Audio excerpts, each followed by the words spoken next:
हाँ भाई, तो मैं आपसे पूछ रहा था कि वी मिनिमम करने के लिए, बट अभी तक तो कोई ऐसा कोई वो नहीं आया कि वे होंगे सभी एग्जाम, पर लग नहीं रहा फाइनल ईयर के होंगे। अगर होंगे तो फाइनल ईयर के होंगे, सेकंड ईयर फर्स्ट ईयर के नहीं होंगे। ठीक है, वो जो आता है ना पोस्टर कटा हुआ व्हाट्सएप पर, जिसको तुम फॉरवर्ड करते रहते हो, सब फेक आते हैं। वो 99% फेक होते हैं। वो टीवी पर देखो, लाइव टेलीकास्ट देखो, तब मानना। अभी तो देखो। ठीक है, अब बताओ वी मिनिमम करने के लिए मैं क्या करूं? वी मिनिमम करने के लिए मैं, मेरे हाथ में क्या है, किसको जीरो कर सकता हूं? अरे किसको जीरो करूं? अरे जल्दी बता दो बबलू। साइन के को,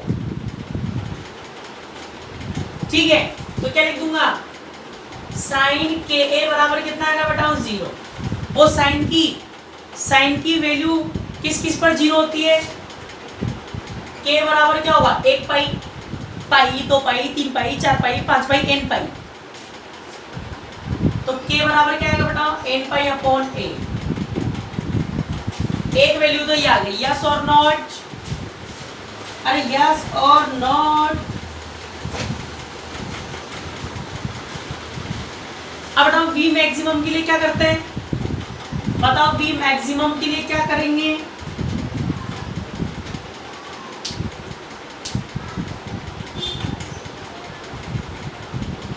हाँ, मैथ्स में क्या करते हैं?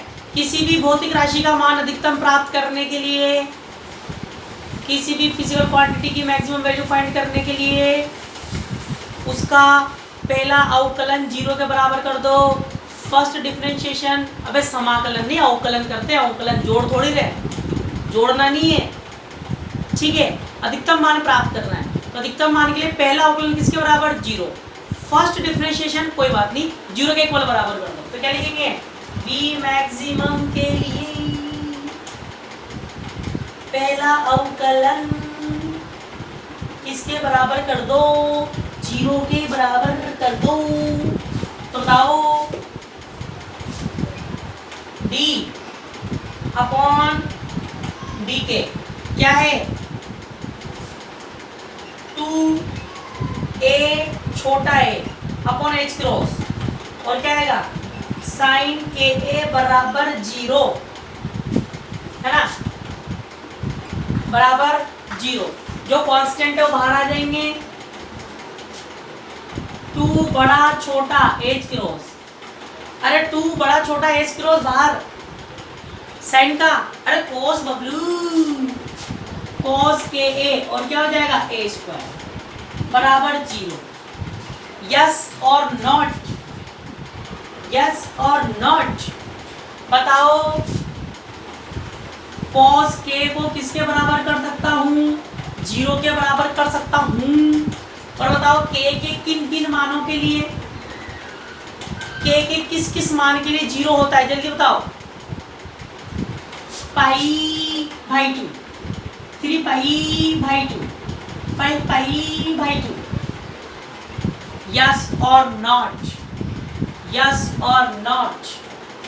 अरे यस और नॉट? Very good. तो बताओ क्या लिख दूंगा? कि ए बराबर 2n + 1 पाई बाई 2। n का मान 0 1 2 3। बताओ 0 रखेंगे पाई बाई 2 आ जाएगा, 1 रखेंगे 2 एकम 2 और 3 बटा पाई बाई 2, 2 दूनी 4 और 1 5, ऐसे। तो बताओ के बराबर क्या आ जाएगा? 2n + 1 upon 2। अरे आयो कि नहीं आयो?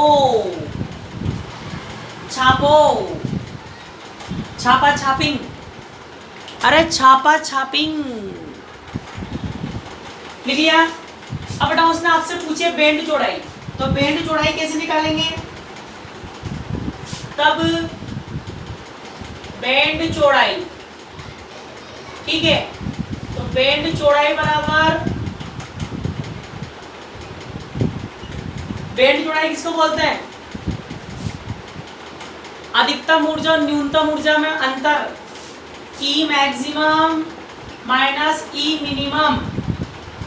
बताओ यहां एक बार मैक्सिमम वाली कंडीशन का के रखोगे तो एक बार तो बनेगा ई मैक्सिमम, रख के सोल्व करोगे तो बेटा आएगा ई प्लस का 2a। मैक्सिमम वाली कंडीशन का के की वैल्यू रख के सब सोल्व करेंगे तो क्या बनेगा ई प्लस का 2a, और जब मिनिमम निकालोगे तो क्या आएगा ई डैश माइनस का 2a। दोनों वैल्यू पुट कर देंगे, बैंड चौड़ाई क्या हो जाएगी 4a। यो लिख लो बस, अरे जल्दी लिख लो बबलू।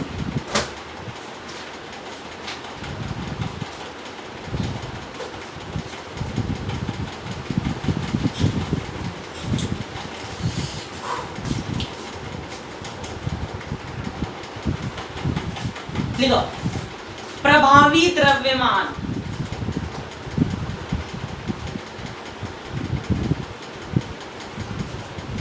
प्रभावी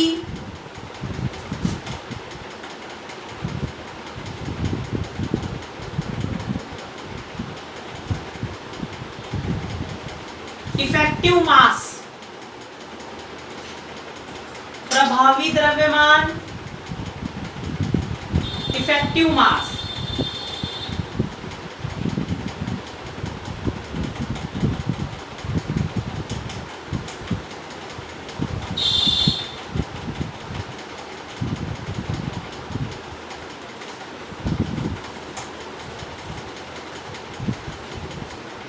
चले अब बेटा ध्यान सुनना, प्रभावी द्रव्यमान किसको बोलेंगे, इफेक्टिव मास किसको बोलेंगे, बताओ।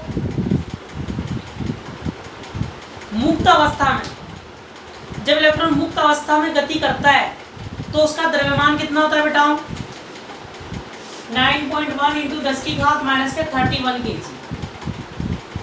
ठीक है 9.1 इंटू 10 माइनस के 31 kg। तो जब इलेक्ट्रॉन आवर्ती विभव में गतिमान होता है, ध्यान सुनना, जब इलेक्ट्रॉन आवर्ती विभव में गतिमान होता है तो इलेक्ट्रॉन का द्रव्यमान ये नहीं रह पाता, इलेक्ट्रॉन का द्रव्यमान ये नहीं रहता है, बदल जाता है। जब ये द्रव्यमान बदलता है उसी को क्या बोलते हैं बताओ, प्रभावी द्रव्यमान। अभी निकाल के बताऊंगा, निकाल के बताएंगे। तो बेटा जब इलेक्ट्रॉन आवर्ती विभव में गतिमान होता है तो उसका द्रव्यमान जो वास्तविक द्रव्यमान है वो प्राप्त नहीं होता है, जो उसका रियल मास है 9.1 इंटू 10⁻³ kg वो नहीं मिलता है, उससे कुछ अलग मिलता है। ठीक है, तो आवर्ती विभव में जब इलेक्ट्रॉन गतिमान होगा तो उसका द्रव्यमान बदल जाता है, उसका मास बदल जाता है। उस द्रव्यमान को अपन क्या बोलते हैं बेटाओ, प्रभावी द्रव्यमान, इफेक्टिव मास। ठीक है, पेरियोडिक पोटेंशियल में अगर इलेक्ट्रॉन मोशन कर रहा है तो उसके मास में क्या आएंगे बेटाओ, चेंजेस आएंगे। उसका मास कांस्टेंट ना रहकर क्या हो जाता है, वेरिएबल हो जाता है। तो जो वेरिएबल मास अपन को मिलता है उसी को अपन क्या बोलते हैं, इफेक्टिव मास बोलेंगे। ठीक है, अब ध्यान सुनो, बताओ मैंने आपको सेकंड ईयर में मैंने आपको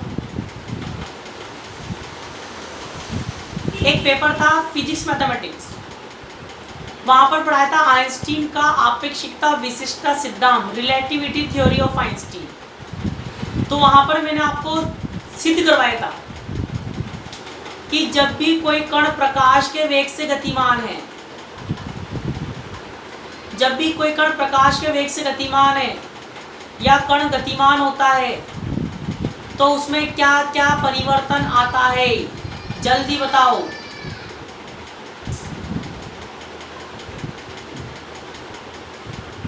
अरे जल्दी बताओ।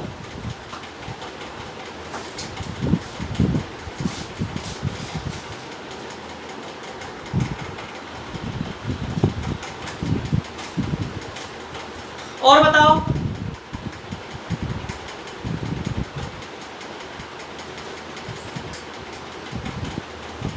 टाइम चेंज, वेरी गुड, एक आंसर सही। और बता बेटा, और बता।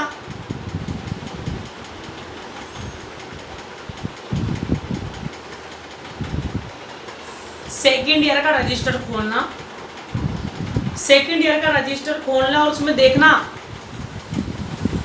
मैंने आपको लिखाया था काल वृद्धि। हाँ, अब द्रव्यमान में वृद्धि नहीं था, द्रव्यमान सॉरी बेटा, द्रव्यमान में वृद्धि नहीं था, द्रव्यमान में कमी था, काल में वृद्धि थी। काल वृद्धि लिखाया था, समय में परिवर्तन, द्रव्यमान में कमी, लंबाई में संकुचन। कुछ याद आयो नहीं आयो? तीन चीजें लिखाई थी वहां पे। हाँ, काल वृद्धि, लंबाई में संकुचन और द्रव्यमान में कमी। हाँ, तो बताओ जब भी कोई कण गतिमान होता है तो द्रव्यमान में क्या आता है? परिवर्तन आता है। द्रव्यमान में क्या आता है? परिवर्तन आता है, अर्थात द्रव्यमान में क्या होती है? कमी होती है। तो ऐसे ही यहाँ पर इलेक्ट्रॉन आवर्ती विभव में गतिमान है। जब इलेक्ट्रॉन आवर्ती विभव में गतिमान होगा, पेरियोडिक पोटेंशियल में जब मोशन करेगा तो उसका मास चेंज हो जाएगा, द्रव्यमान क्या हो जाएगा? बदल जाएगा। तो जो द्रव्यमान बदल रहा है उसी को अपन क्या बोलते हैं बताओ? इफेक्टिव मास और प्रभावी द्रव्यमान। ठीक है, यस और नॉट?